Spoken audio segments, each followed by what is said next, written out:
Welcome back student. आज हम पढ़ेंगे दीपकम का 12वां पाठ, द्वादशः पाठः, जिसका नाम है आलस्यम ही मनुष्याणाम शरीरस्थो महान रिपुः, यानी कि आलस्य ही मनुष्य के शरीर का महान रिपुः है, यानी कि सबसे बड़ा शत्रु है। तो द्वादशः पाठः यानी कि 12वां पाठ है आपका ये दीपकम का, जिसका नाम है आलस्यम ही मनुष्याणाम शरीरस्थो महान रिपुः, यानी कि आलस्य ही मनुष्य के शरीर का सबसे बड़ा दुश्मन है। तो ये जो दीपकम है ये आपकी एनसीईआरटी की बुक है और 6th क्लास का ये पार्ट है बेटा, जो कि NEP 20 के अकॉर्डिंग नई बुक आई है आपकी, उस बुक का 12वां पार्ट है ये। तो ध्यान से समझेंगे बेटा, ताकि कोई डाउट ना रहे पूरे के पूरे पार्ट में। फिर भी कहीं को समझ में नहीं आता है तो आप लोग कमेंट सेक्शन में पूछ सकते हैं। तो आगे है मातः, कोई बालक है लेटा हुआ है, देखिए चित्र में आप देख पा रहे हैं। माँ से कह रहा है मातः अद्य तो अवकाश दिनम अस्ति, मतलब कि माँ, हे माँ, अद्य का मतलब आज, तू का मतलब तो, अवकाश दिनम का मतलब अवकाश का दिन, अस्ति का मतलब है, यानी कि हे माँ, आज तो अवकाश का दिन है। अद्य का मतलब आज, अहम का मतलब मैं, संपूर्ण दिन मतलब सारा दिन, विश्रामम करिष्यामि विश्राम करूंगा, आज मैं सारा दिन विश्राम करूंगा। यानी कि यहाँ पर बालक जो है ये लेटा हुआ है, ये अपनी माँ से कह रहा है कि आज तो अवकाश का दिन है, इसलिए मैं सारा दिन विश्राम करूंगा। तो माँ कहती है अवकाशः विद्यालयस्य अस्ति, अवकाश विद्यालय का है, न तो स्वाध्यायस्य, अवकाश विद्यालय का है, स्वाध्याय का नहीं है। बहु आलस्यम करोषि, बहु का मतलब बहुत, आलस्यम का मतलब आलस, करोषि का मतलब करते हो। उत्तिष्ठ यानी कि उठो, परिश्रम कुरु यानी कि परिश्रम करो। तो अवकाश का मतलब छुट्टी, विद्यालय से मतलब विद्यालय की, अस्ति का मतलब है, न तो का मतलब न की, स्वाध्याय से स्वाध्याय की, बहु का मतलब बहुत, आलस्यम का मतलब आलस, करोषि का मतलब करते हो, उत्तिष्ठ का मतलब उठो, परिश्रमम कुरु का मतलब परिश्रम करो। तो जब बच्चा अपनी माँ से कहता है कि आज तो अवकाश का दिन है, आज मैं सारा दिन आराम करूंगा, तो माँ कहती है कि अवकाश विद्यालय का है, स्वाध्याय का नहीं, बहुत आलस करते हो, चलो उठो, परिश्रम करो। इसके आगे बालक कहता है अहम उत्तीर्ण भविष्यामि, अहम का मतलब मैं, उत्तीर्ण का मतलब उत्तीर्ण यानी कि पास, भविष्यामि का मतलब हो जाऊंगा, किम का मतलब क्यों, अधिकेन का मतलब अधिक, परिश्रम ज्यादा परिश्रम करने से क्या होगा, पास तो मैं हो ही जाऊंगा, जैसे बच्चे कहते हैं ना, उसी तरीके से ये बच्चा भी कह रहा है कि मैं पास हो जाऊंगा, ज्यादा परिश्रम क्यों करना है। यहाँ पर माँ सलाह देती है बच्चे को, यह परिश्रमम करोति, यह का मतलब जो, परिश्रमम का मतलब परिश्रम, करोति का मतलब करता है, सह का मतलब वह, एव का मतलब ही, जीवने मतलब जीवन में, सफलताम का मतलब सफलता, प्राप्नोति का मतलब प्राप्त करता है, यानी कि जो परिश्रम करता है वही जीवन में सफलता प्राप्त करता है। आगे कहती है परिश्रम मतलब परिश्रम, एव का मतलब ही, मनुष्यस्य का मतलब मनुष्य का, मित्रम अस्ति का मतलब मित्र है, यानी कि परिश्रम ही मनुष्य का मित्र है। आलस्यम मतलब आलस्य, तू का मतलब तो, शत्रु का मतलब शत्रु, इव का मतलब ही, अस्ति आलस्य तो शत्रु ही है। यानी कि माँ कहती है कि जो परिश्रम करता है वही जीवन में सफलता प्राप्त करता है, परिश्रम ही मनुष्य का मित्र है, आलस्य तो शत्रु ही है। इसके बाद बच्चा क्या कहता है तत्कथम मात, यानी कि वो कैसे माता, तत् का मतलब वो या वह, कथम का मतलब कैसे, माता का मतलब माँ, वो कैसे माँ, आलस्य व्यक्ति का शत्रु कैसे है। तो माँ कहती है यदि ज्ञातुम इच्छसी, यदि तुम जानने की इच्छा रखते हो, ज्ञातुम का मतलब जानना, इच्छसी का मतलब चाहना या इच्छा रखना, यदि तुम जानना चाहते हो, तरहि का मतलब तो, एताम का मतलब यह, कथाम का मतलब कथा को, इस कथा को, पठ का मतलब पढ़ो, यदि तुम जानना चाहते हो तो इस कथा को पढ़ो। आगे है, एकस्मिन् विशाले ग्रामे, एक विशाल गांव में यानी कि एक बड़े गांव में, कश्चन भिक्षुक आसीत, कोई भिक्षुक था, कोई भिखारी था। एक बड़े गांव में कोई भिखारी था। यद्यपि सह उन्नतः दृढ़कायः च युवकः आसीत, हालांकि यद्यपि करता, यद्यपि सह का मतलब वह, उन्नतः का मतलब ऊंचा, विकसित, दृढ़काया का मतलब मजबूत, च मतलब अच्छा, मजबूत, हट्टा कट्टा युवक था। तथापि तब भी सह भिक्षाटनम करोमि, फिर भी वो भिक्षाटन किया करता था। करोते इसमें का मतलब किया करता था। मार्गे मतलब रास्ते में, यह को अपि जो भी कोई मिलता, तम सह कथयति उससे कहता था, कृपया भिक्षाम यच्छतु, कृपया भिक्षा दीजिए। दरिद्राय दानम करो, तो इस दरिद्र को दान कीजिए। दरिद्र मतलब गरीब, इस दरिद्र को यानी कि खुद के लिए कहता था दान कीजिए। पुण्यम प्राप्त, और पुण्य प्राप्त कीजिए। इति केचन जना, इस पर इस तरह से कहा करता था। तो केचन जना मतलब कुछ लोग, तस्मै का मतलब उसे, धनम यच्छन्ति कुछ लोग तो उसे धन देते हैं, केचन च तर्जयन्ति और कुछ लोग उसे डांट दिया करते हैं। तर्जयन्ति का मतलब है डांट देना। ताकि एकदा तेन मार्गेण, एक बार उस मार्ग से, कश्चित धनिकः आगच्छति, कोई धनिक आ जाता है, कोई धनी व्यक्ति, कोई रईस आ जाता है। सह भिक्षुकः मनसि एव चिन्तयति, वह भिक्षुक मन में ही चिंता करता है।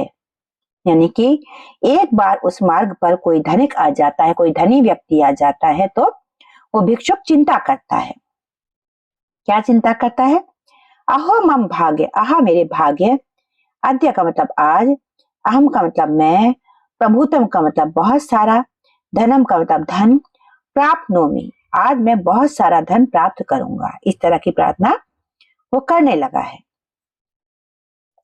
भिक्षुक धनिकम वदति, भिक्षुक धनिक को बताता है, आर्य अहम अतीव दरिद्र अस्मि, हे प्रभु मैं बहुत ही ज्यादा गरीब हूँ। अतीव का मतलब बहुत ज्यादा, दरिद्र का मतलब गरीब, अस्मि का मतलब हूँ। तो हे आर्य मैं बहुत गरीब हूँ, कृपया दानुम करोति स्म इति, मतलब कि कृपया मुझे दान करें, इस तरीके से उसने उससे कहा। यानी कि जो भिक्षुक है वो धनिक व्यक्ति से कहता है कि हे प्रभु मैं बहुत ज्यादा, हे आर्य मैं बहुत गरीब हूँ, कृपया आप दान कीजिए मुझे। तो धनिक तम पृष्ठवान, धनिक उससे पूछता है, तुम किम इच्छा से, तुम्हारी क्या इच्छा है, तुम क्या चाहते हो? वो कहता है, आर्य अहम प्रभुतम धनम इच्छामि, मैं बहुत सारा धन की इच्छा करता हूँ, मैं बहुत सारा धन चाहता हूँ। इति सह सविनयम उक्तवान, उसने ये बात बड़े विनय के साथ कही, क्योंकि वो भिखारी था, अकड़ नहीं सकता था। उसने धनिक व्यक्ति से बड़े विनय के साथ ये बात कही कि उसे बहुत सारा धन चाहिए। आगे, तदा धनिकः वदति, तब, तदा का मतलब तब, धनिकः का मतलब धनिक, वदति का मतलब बोलता है। तब धनिक बोलता है, अहम तुभ्यम सहस्रम रूप्यकाणि यच्छामि, अहम का मतलब मैं, तुभ्यम का मतलब तुम्हें, सहस्रम का मतलब 100, रूप्यकाणि का मतलब रुपए, यच्छामि मतलब देता हूं, मैं तुम्हें ये रुपए देता हूँ। एक मिनट, 1000 रुपए है ना, 1000 रुपए, सहस्र का मतलब 1000 रुपए देता हूँ। तुम मह्यम तब पादव यच्छ, तुम मुझे, तुम का मतलब तुम, मह्यम का मतलब मुझे, तब पादव तुम्हारे पैर, दोनों पैर, यच्छ का मतलब दे दो। यानी कि धनिक व्यक्ति जो है वो भिक्षुक से कहता है कि मैं तुम्हें 1000 रुपए दूंगा, तुम मुझे अपने दोनों पैर दे दो। पादव का मतलब दोनों पैर। तो भिक्षुक वदति, भिक्षुक बोलता है, अहम मम पादव तुभ्यम कथम ददामी, मैं अपने पैर, तुभ्यम मतलब तुम्हें, कथम का मतलब कैसे, ददामी मैं तुम्हें अपने पैर कैसे दूं, बिना पादव कथम मां चलामी, मैं बिना पैरों के कैसे चलूंगा। बिना पादव मतलब बिना पैरों के, कथम का मतलब कैसे, वा चलामी और मैं बिना पैरों के कैसे चलूंगा। धनिक वदति, धनिक बोलता है, अस्तु तुम 5,000 रूप्यकाणि स्वीकुरु, तुम ये 5000 रुपए स्वीकार करो। मह्यम तव हस्तो यच्छ, मुझे तुम्हारे हाथ दे दो।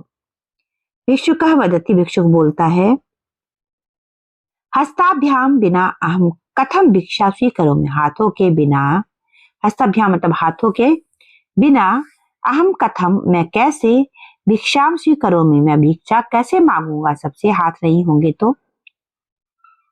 एतमेव धनिकः सहस्राधिके रूप्यके तस्य अनेकानि शरीरंगानि के तुम इष्टवान। और इसके बाद धनिक जो था हजारों रुपए से, हजार से भी ज्यादा रुपए उसके शरीर के अलग अलग शरीर अंगों के लिए देने के लिए इच्छावान था, इच्छा रखता था, उसको देना चाहता था, किंतु भिक्षुक निराकृतवान, लेकिन भिक्षुक ने उसको हर बार मना कर दिया।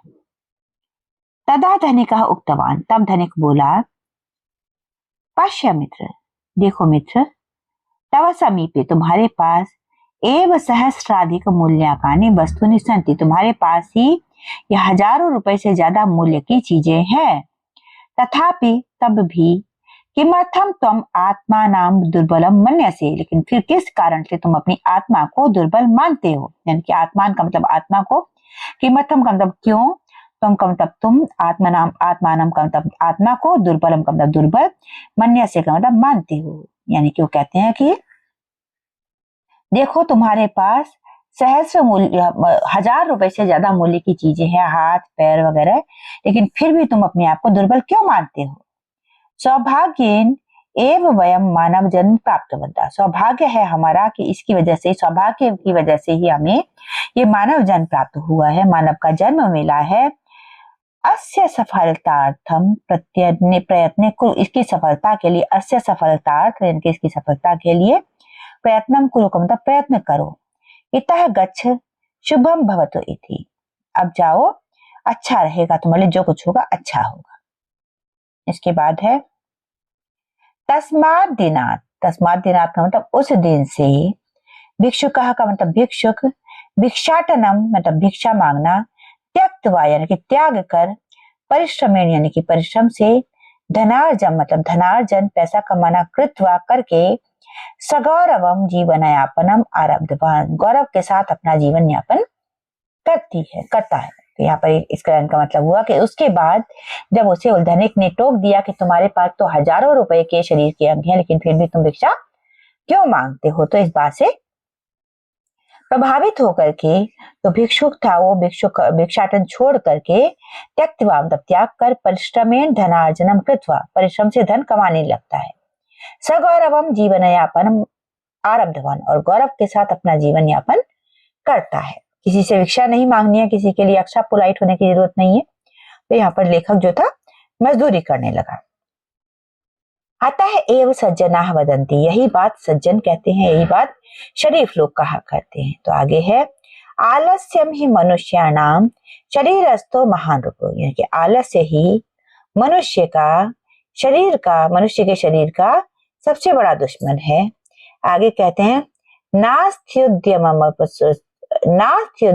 समो बंधो कृत्वा यम नावेशति, यानी कि जो उद्यम है, परिश्रम है, उसके जैसा कोई और बंधु मिल नहीं सकता है, यानी कि आलस्य ही मनुष्य का सबसे बड़ा दुश्मन है और मनुष्य को उद्यम यानी कि परिश्रम जैसा कोई मित्र नहीं मिल सकता, यानी कि परिश्रम उसका परम मित्र है।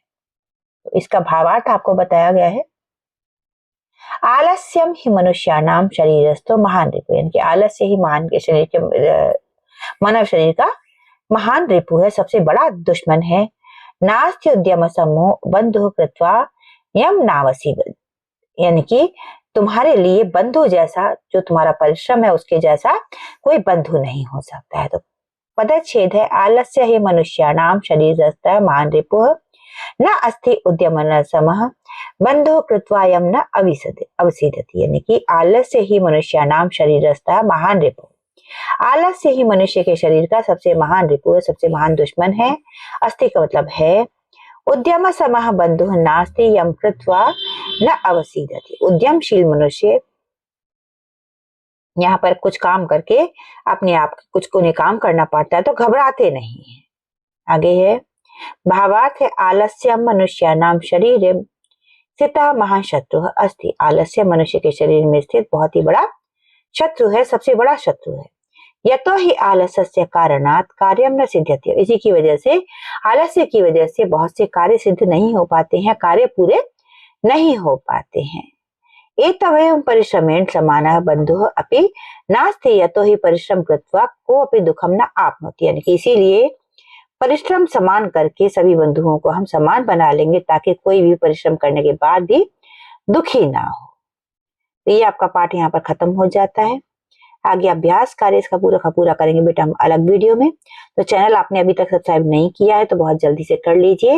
ये था आपका पाठ द्वादशः पाठ आलस्यम ही मनुष्याणां शरीरस्थे महान रिपु। यानी कि आलस्य ही मनुष्य के शरीर का सबसे बड़ा दुश्मन है। ये पाठ आज हमने पढ़ा बेटे, इसमें अटेंडेंस आप लोग मुझे भेज दीजिएगा कि कौन कौन आप लोग इस पाठ को देख रहे हैं और आपको कितना समझ में आ रहा है। कहीं कुछ डाउट है तो आप लोग मुझे कमेंट सेक्शन में बता सकते हैं। और चैनल आपने अगर अभी तक सब्सक्राइब नहीं किया है तो बहुत जल्दी से कर लीजिए बेटे। Have a nice day ahead. जय हिंद, जय भारत।